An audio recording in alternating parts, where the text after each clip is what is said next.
So we did not celebrate Christmas at all. We didn't have Christmas gifts. We didn't do gift exchanges. Somehow I survived. What's up, y'all? I'm Layla from DebtFreeSweetie.com, and today we're going to talk about how you can save money while you spend for Christmas. Let's go. So the first thing you want to think about before you start spending any money on gifts is how much money can you actually afford to spend on gifts. So make a budget, set aside a specific amount of money that you know will fit within your monthly budget that you can spend on people without going broke yourself.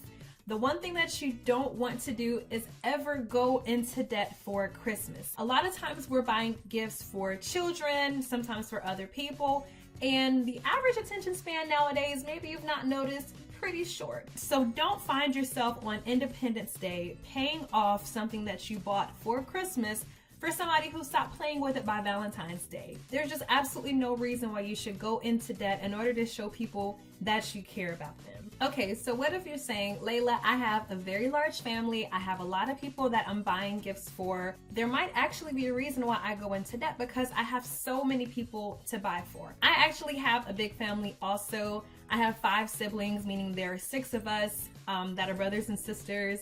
I have 16 nieces and nephews. So altogether, my family with siblings and in-laws and nieces and nephews and parents, we total about 30 people. 30 people.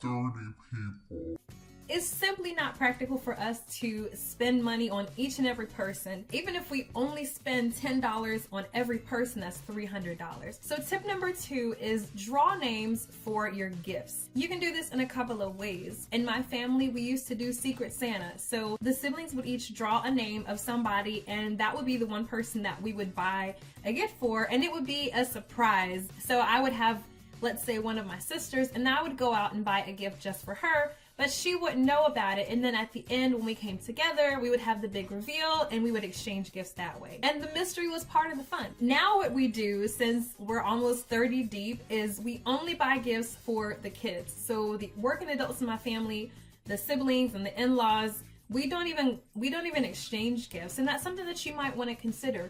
Does everybody in your family actually need a gift? Now, I know for some people that might be really taboo, but really think about what this season, what this holiday is about, especially if you're a follower of Christ. Christmas is about Christ, so, you know, maybe don't get in your feelings if everybody can't afford to buy every person every gift. I think you'll survive. My family was actually Muslim when I was a little girl, so we did not celebrate Christmas at all. We didn't have Christmas gifts. We didn't do gift exchanges.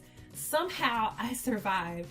And so now when I find out just how much money people spend on Christmas, it astounds me that people are spending $700, $800, $1,000, $2,000 on a single holiday and going into debt for a single day that really is about Christ anyway. So I have a bit of a hard time relating to this concept of spending so much money for a day that really is supposed to be celebrating Christ. You know, maybe that's not your testimony. Maybe your family has always spent thousands of dollars and hundreds of dollars.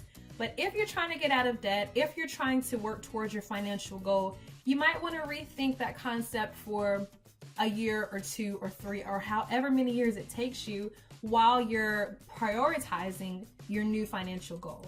Tip number 3 is gifting acts of service. So maybe instead of purchasing a $50 or $100 gift card, or maybe instead of gifting a television set, maybe gift to your brother or your sister or someone else a night of babysitting for their kids so they can go out and have a date night. Or maybe you'll gift the act of painting a room so they won't have to worry about it, or I don't know, cleaning out gutters, whatever they have a need for. That's something else to consider. By doing this, you not only save yourself some money, but you gain the gift of spending time with somebody that you really do care about. Tip number 4 is pretty obvious, and that is purchasing discounted items. Listen, a discounted new item is still new, so have no fear, have no shame about going to the back of the store, getting on that clearance rack, getting on the sale rack, finding coupons, taking advantage of that, finding deals on Groupon or Living Social.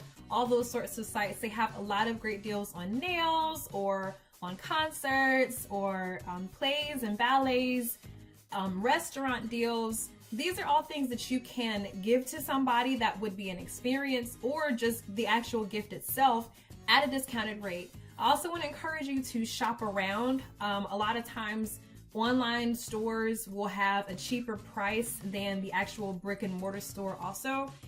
And what you could do if you just want to go ahead and purchase your gift today and not worry about shipping costs or anything like that, you can print out that page of the product itself and go to the store and say, hey, online, this product is $10 cheaper or $15 cheaper. Can you match that price?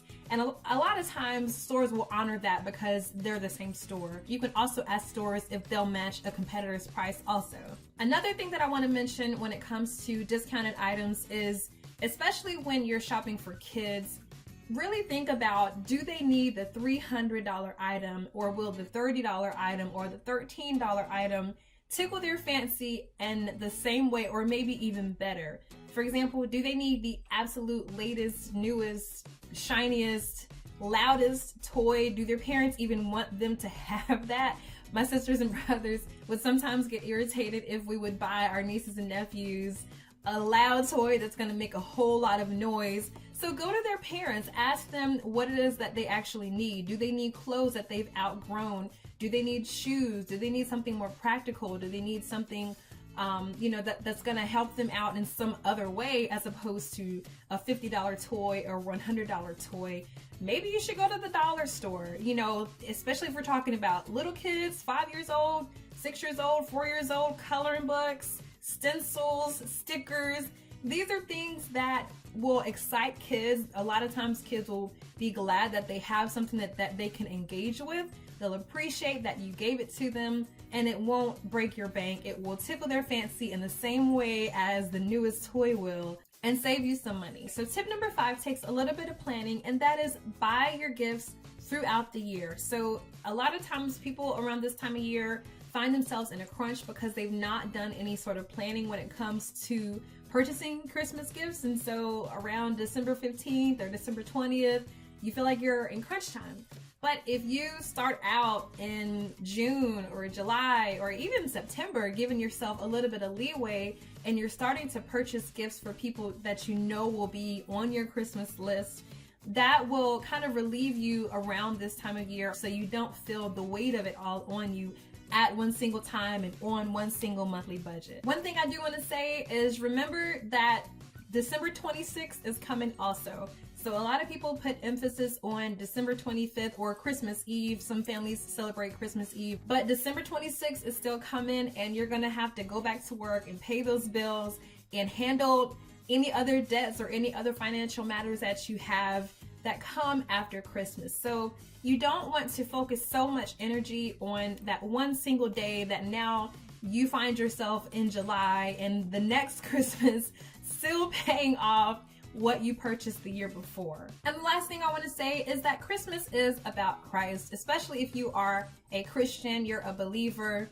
We have to not get so focused on materialism, not get so focused on wanting to prove that you love and care about people, that now you're damaging yourself and your own financial goals in order to satisfy that. My question for you today, what do you do or what does your family do in order to save money for Christmas? If you're in a season where you're paying off debt and you're trying to save money while spending for Christmas, leave a comment in the box below. Share with us what you do in order to save money. Thanks so much for watching this video. If you enjoyed it, be sure to give it a thumbs up and be sure to subscribe to this channel if you haven't already. And check me out on social media. You can find me everywhere at DebtFreeSweetie. And be sure to head over to DebtFreeSweetie.com where I'm sharing my journey of becoming completely debt-free. But I don't want you to just watch me win. I want to also inspire and encourage you to also be debt-free yourself. So thanks so much for watching, and I'll see you next time.